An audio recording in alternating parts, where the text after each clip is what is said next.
Ivonete Pinto, estamos de volta aqui agora para darmos sequência ao nosso bate-papo e eu tinha falado antes do intervalo a questão da imagem do cinema nacional fora do país. Como é que estamos hoje? Como é que o Brasil se apresenta em termos de preferência, audiência e também de prêmios? Porque participamos, nós temos o curta, longa-metragem, participando em vários lugares, inclusive em países e concorrendo a premiações que muitas vezes nem é tão divulgada aqui no país, no Brasil. Existe uma enormidade de festivais pelo mundo, né?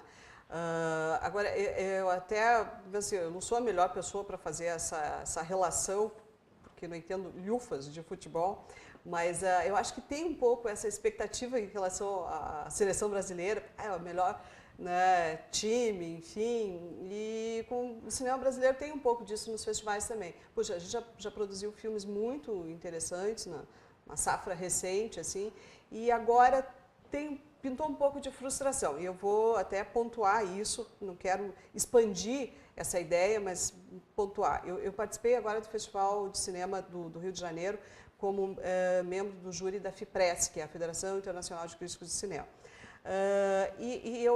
Eu tinha mais um brasileiro no Rio de Janeiro, um uruguaio, um argentino e uma chilena. E tinha uma expectativa em relação aos cerca de 14, 15 filmes longas que a gente viu, documentário e ficção, tinha uma expectativa que não foi correspondida, né? Os filmes dessa safra, pelo menos que participaram deste festival, estavam um pouco fracos.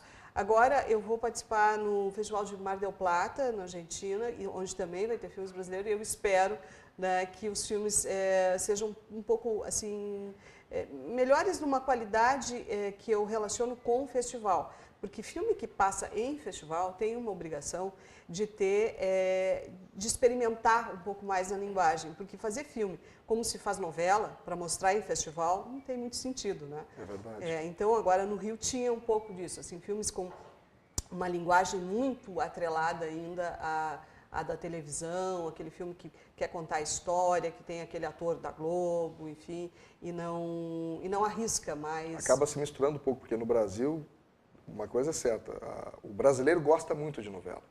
E é engraçado isso, nós temos uma opinião, eu digo nós no sentido geral, né, mas o brasileiro muitas vezes tem uma opinião de que os nossos filmes não são bons, mas as novelas são ótimas. Mas tem uma questão até que eu te provoco para a gente poder tentar esclarecer ou entender melhor. Eu vejo algumas novelas sendo colocadas em países e a população ama, adora, vibra. No Japão, o Japão compra muita novela brasileira. E nós ficamos sabendo disso, isso dá orgulho. É como colocou na questão, sem fazer um comparativo direto, mas a seleção brasileira vai lá, ganha um jogo, dá orgulho. Não ganha o jogo, poxa, né, esses caras são os pernas de pau.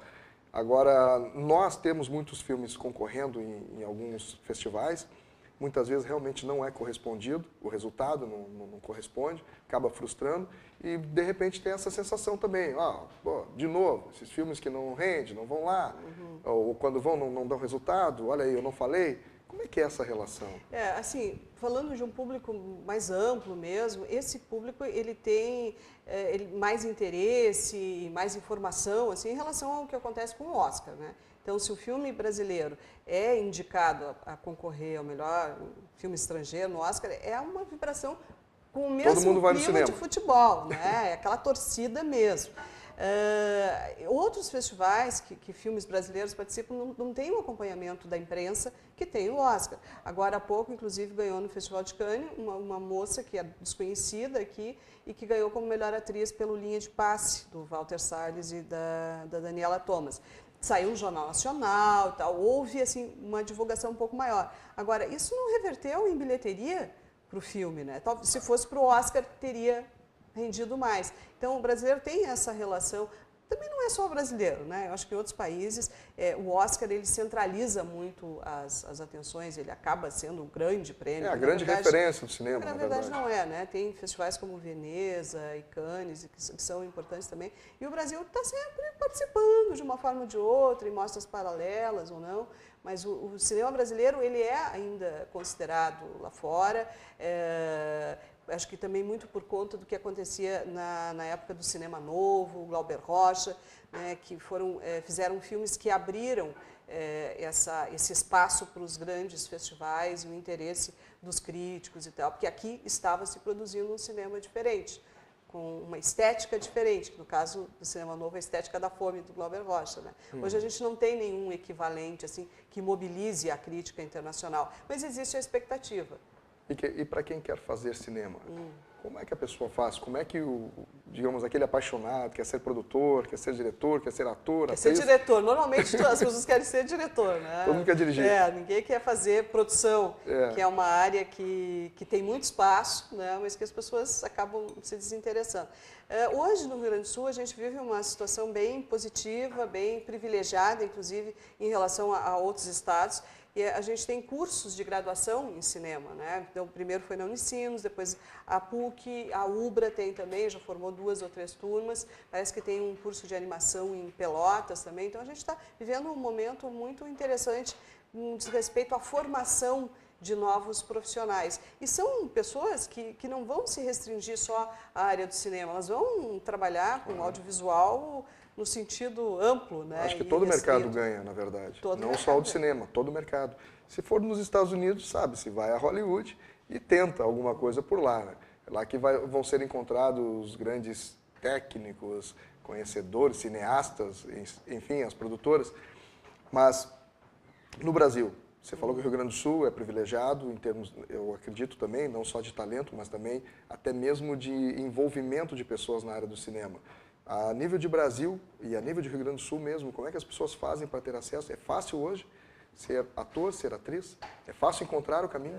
Não existe uma formação para ator e atriz de cinema, especificamente. Normalmente, as pessoas começam com teatro, né? Então, a gente tem aí a URGS, né, que tem um curso de artes cênicas e muitas pessoas vêm daí. Mas existe um tipo de interpretação, de performance de ator e atriz em cinema que é mais no registro do realismo mesmo. Então, é mais fácil a pessoa, às vezes, até começar sem essa formação acadêmica, que ela pode ser preparada e continuar fazendo filmes e tal. E hoje a gente já tem pessoas do Rio Grande do Sul vivendo disso, claro que também no sentido daí mais amplo, fazendo comercial de TV, fazendo outras coisas que giram em torno, né, de peças e de filmes, né? Mas hoje a gente já tem uma geração aí trabalhando por conta disso. Claro que também tem aquela atração insuperável, né, da televisão, mas hoje aqui também já se produz na RBS TV, existem programas de ficção, né, reconhecidos e tal, a própria TVE, né, também tem, claro, sem dúvida. E aqueles que querem fazer essa televisão para grande massa, novela e tal, ela tem ainda que sair do Rio Grande do Sul, porque não se produz novela no Rio Grande do Sul. No Rio Grande do Sul até as pessoas vêm produzir filmes aqui, mas não se produz novela para o de vez em quando uma minissérie, né? Novos projetos. Agora da Ivonete Pinto, especificamente, novos projetos. Bom, eu tenho essa revista Teorema, que eu sou uma das 5 editoras, nós somos em 5 que bancam a revista. A gente quer dar continuidade, quer ampliar essa distribuição, principalmente porque a questão da distribuição é bastante complicada. Eu quero publicar minha tese de doutorado, eu quero continuar dando aula, tem um projeto de livro aí, coisas que não dá para afirmar exatamente que vão acontecer, mas eu quero continuar atuando na área de cinema, de comunicação. Eu como jornalista, trabalho também com textos, né, dos mais variados, porque é aquela coisa que eu te falei no início, né? Infelizmente, aqui a gente não pode se dar o luxo de trabalhar com uma coisa específica só, né? Eu sou crítico de arte no Rio Grande do Sul. Eu sou crítico de cinema, né? Não dá, gente. É que, na verdade, vamos ser honestos, né? Trabalhar com cinema, trabalhar com qualquer questão voltada à cultura, artes plásticas, enfim, qualquer coisa nesse segmento, não só no estado do Rio Grande do Sul, mas a nível de Brasil, é muito difícil. Mesmo escritores renomados. E, principalmente. Então, assim, tem que ter muita coragem. Olha, realmente, você é uma pessoa de muita coragem. E nós, gaúchos, com certeza, ficamos orgulhosos de reconhecer o teu trabalho e de todos aqueles que te acompanham na Associação de Críticos de Cinema do Estado do Rio Grande do Sul. E te desejamos toda sorte e parabéns por esse trabalho e que consiga trazer para nós, não só gaúchos, mas brasileiros, muitos resultados e muito sucesso no cinema nacional. Obrigado, Ivonete Pinto, pela tua participação no bate-papo. e contamos com a tua presença em mais um programa assim que nós tivermos a possibilidade.